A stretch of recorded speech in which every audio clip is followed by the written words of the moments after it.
Allora, prima mano di Elastiflex con tessuto non tessuto.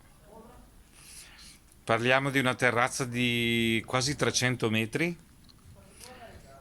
Stanno finendo la prima mano.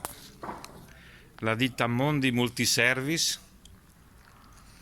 E i ragazzi qua hanno lavorato anche di domenica, che vogliono finire.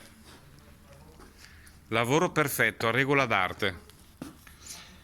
Sta mettendo il tessuto sul muretto, così siamo sicuri che non abbiamo più infiltrazioni.